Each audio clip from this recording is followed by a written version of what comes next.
What's up, everyone? KJ here. Let me just fix my chair.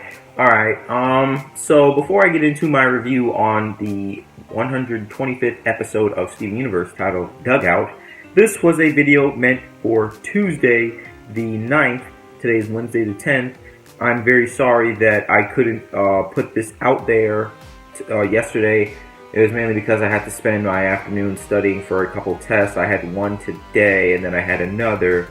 Well, I have another this Friday, so I couldn't really make a video. I mean, I'm trying to do my best to really put these videos out there because I knew that if I skipped Dugout, even though people probably would they may not comment saying, where's Dugout? It may have been like something that made people that watch my videos or see the chronology of it may have on their mind. Like, okay, well, you reviewed Line 4. Why didn't you review Dugout? If you're going to review the good Lars, why didn't you review Dugout? So I've been rambling for about a minute now. So anyway, let's get right into my thoughts on episode 125 of Steven Universe titled Dugout. All inspiration for the review came from the episode as well as the Steven Universe Wikia. Links to both are in the description below. Let's move on to the important things segment. Steven and Connie reflect on the many adventures Steven has had, and Steven likes that he's able to relax sometimes. Then Connie's dad, Doug, comes. Doug explains that Mr. Smiley wanted him to keep watch at Funland because something is happening there after hours, and invites Steven and Connie on a stakeout with him. While in Doug's car, Steven and Connie disguise themselves with costumes. The trio hear a crash and investigate. Doug sees the heavily destroyed fence and decides to go inside for further investigation. After a wild goose chase, the trio find Onion. Onion was running around because he thought a stranger was chasing him, but Steven told them that the stranger he saw was probably Doug. Doug really wanted to catch the suspect because he felt like his job wasn't as important as his wife's or Connie's. While on their way back to the car, Doug thinks Onion was the one who destroyed the fence, but Onion denies it. With some persuasion from Steven and Connie, Doug decides to let it go.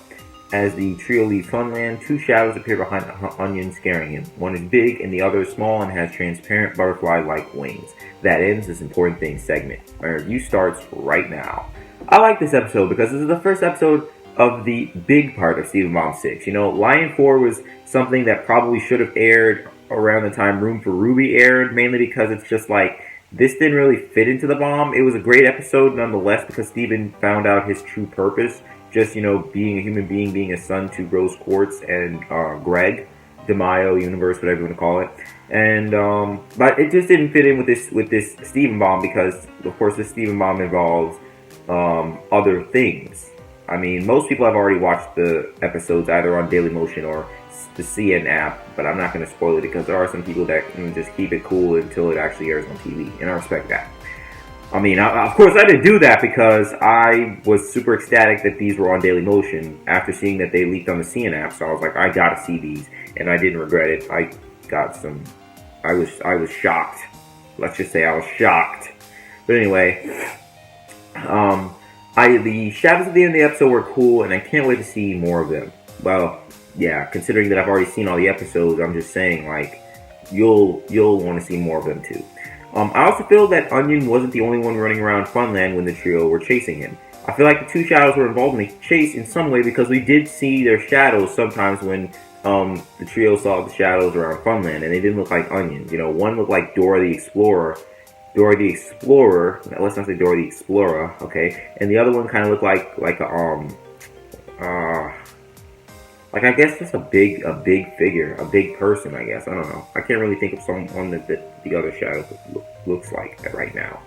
But anyway, it was also nice to see Connie's dad again. Although I haven't watched every episode of Steven Universe, I'm going to be honest with you. I don't really remember the last time I saw Connie's dad. I mean, because like I said before, I haven't watched every episode. I started watching probably around the time, probably like I'm gonna say maybe like around, probably like before the time that they dealt with the cluster. Definitely pre-cluster.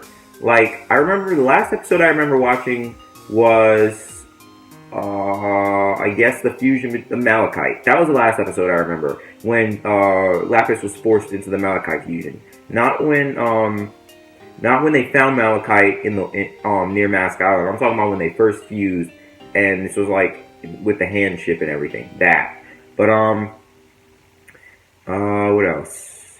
Okay, so anyway, about Connie's dad. I feel like he can be a kid at heart sometimes, and I feel for him too. You know, he doesn't feel like his job is as important as his wife's or Connie's. It makes sense though because Connie's mom saves lives. You know, she works in a hospital, and Connie sometimes helps save humanity because she's a member of the Crystal Gems. Not all the time, but when she can, you know, participate in any of those fights that they're in or help them out, she will.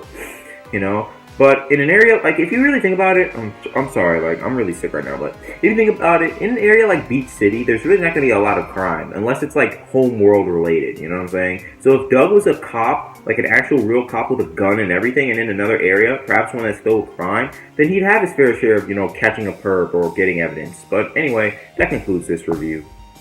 Thanks for watching, and I hope you enjoyed this video. What did you think of this episode of Steven Universe? Were you happy to see Doug again? What are your opinions of him?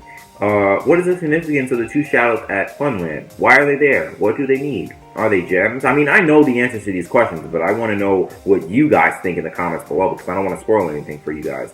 If you have any questions, thoughts, theories, suggestions, comments, or concerns, please let me know about them in the comments down below.